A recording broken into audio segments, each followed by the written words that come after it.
자, 한국 경제가 지금 더 큰 위기를 맞게 생겼는데, 자, 관세 전쟁이 본격적으로 시작도 안 했는데 지난 분기의 수출이 1년 전에 비해서 2% 넘게 벌써 줄었더군요. 작년 초반은 반도체가 좋았거든요. 네. 근데 지금은 이제 반도체가 좀 내려오는 입장이고요. 자동차도 지금 최근에 약간 빠지고 있습니다. 사실 우리나라 수출에서 가장 중요한 비중을 차지한 반도체랑 자동차가 좋지 않고서 사실 수출이 좋기가 좀 힘든 상황이거든요. 거기다가 이제 더 문제점은 사실 최근에 이제 내수 부진까지 계속되고 있다는 거.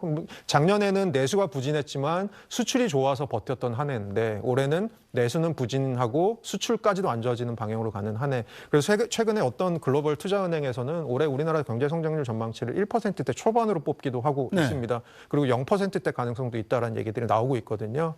사실 그런 일이 벌어지지 않았으면 좋겠습니다만 올해 한 해 우리 경제 굉장히 어려울 것으로 예상됩니다. 네, 자, 우리나라 이 정치적 리더십이 현재 부재한 상황에서 대기업들도 각자 도생할 수밖에 없는데 현대차 같은 경우는 무려 미국에 31조 원 규모의 투자를 결정하지 않았습니까? 네, 이 31조 원 투자도 놀라운 거지만 사실은 제가 아까 말씀드린 것처럼 현대자동차가 이런 투자를 할 수밖에 없는 결정 중에 하나가 사실은 국내, 한국에서 생산해서 지금 미국에 수출하고 있는 비중이 굉장히 다른 경쟁사에 비해서 높거든요. 네. 그런 측면에서는 좀 미국을 조금 더 공략을 해야 되는 부분이 있는데 놀라운 것 중에 하나는 자동차 공장만 지금 미국에 짓겠다는 게 아니고 이제까지 우리나라 기업들이 미국에서 자동차를 조립한다고 하더라도 철판, 자동차의 재료가 되는 철판은 한국에서 가져다 썼습니다. 그렇죠. 품질이나 여러 가지 이유 때문에요. 근데 이것을 미국의 제철소까지 짓겠다. 왜냐하면 미국의 제철소들이 다른 나라 제철소들에 비해서 굉장히 비효율적으로 지금 운영되면서 가격 경쟁력이 떨어져 있는 상황이거든요. 그렇죠. 그거 제철소까지도 지금 미국에 이식하겠다. 이런 얘기들을 했기 때문에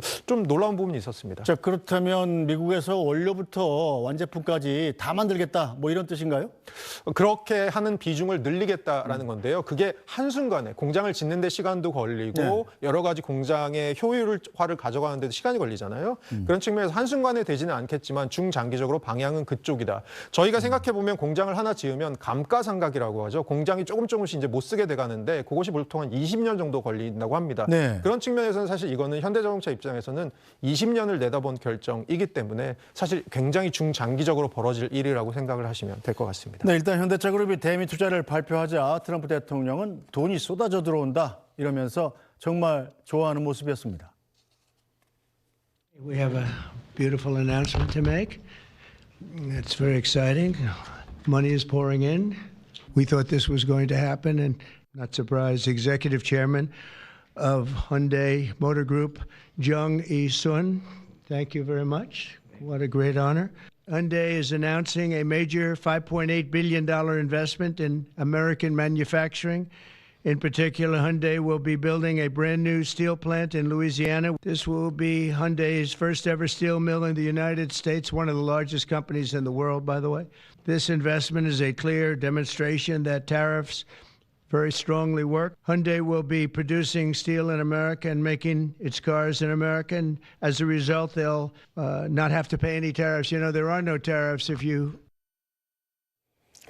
자, 이 트럼프 대통령이 당시에 현대차는 관세를 안 내도 된다, 뭐 이런 얘기까지 하면서 현대차는 그럼 관세를 면제해 주나? 이런 기대감도 있었는데 그건 아니죠? 네, 지금 품목별로 자동차라는 품목을 찍어서 관세가 들어온 거기 때문에 현대차에 대해서 유예를 당장을 해주는 것보다는 오히려 저희가 협상을 어떻게 하느냐에 따라서 상호 관세나 다른 측면에서 조금 유예를 받을 가능성은 뭐 열려 있는 것 같고요. 그런데 저희가 좀 생각해 볼 부분은 현대자동차의 투자라는 걸 과연 트럼프 대통령이 한국의 투자로 볼 것이냐.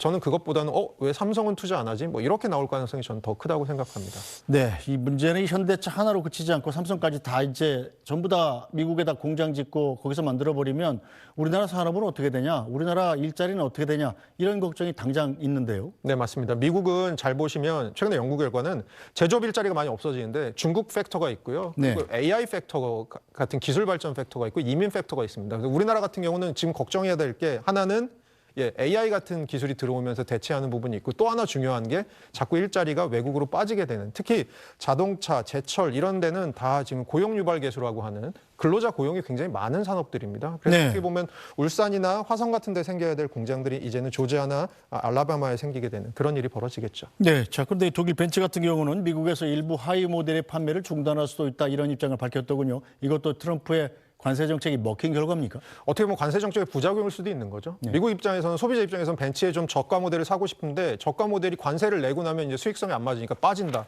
그러면 살 수 있는 상품 묶음 하나가 없어지는 거니까 네. 그런 측면에서 미국 소비자들한테는 분명히 손실이 발생하는 부분인 것 같습니다. 네, 자 트럼프의 관세 폭격이 다른 나라들은 또 어떻게 대응을 하고 있습니까? 이게 그 대응력이 있는 정도로 다릅니다. 그러니까 캐나다는 미국에 비해서 GDP는 작지만 미국에다 알루미늄 같은 거 많이 팔고 미국에다가 석유 많이 팔고 있거든요. 좀 네. 대응 여력이 있으면 좀 미국에 대해서 대응 관세, 보복 관세한다 세게 나가고요. 멕시코 같은 나라는 좀 대응력이 떨어지니까 협력을 하겠다라는 식으로 나오는 것 같고 EU는 덩치가 크다 보니까 세게 나가려고 하고 있습니다만 EU 경제가 최근에 그렇게 좋지 않은 상황이라서 네. 그것도 한계가 있고요. 중국은 어쨌든 간에 굉장히 칼을 갈고 있는 그런 상황인 것 같습니다.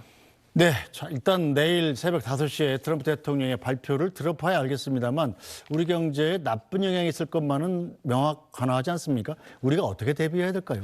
어쨌든 간에 이제 뭐 정치적 리더십이라는 것이 복원되기 시작을 하면 사실은 이제 가서 어떻게든 대응을 해야죠. 관세라는 건 아주 큰 정책이라 아주 큰 대응 그리고 다각적인 것을 다 고려한 대응이 필요합니다. 정부랑 민관이 같이 움직여야 됩니다. 알겠습니다. 자 오늘 말씀 여기까지 듣죠. 서강대학교 경제학부 허준영 교수였습니다. 말씀 잘 들었습니다.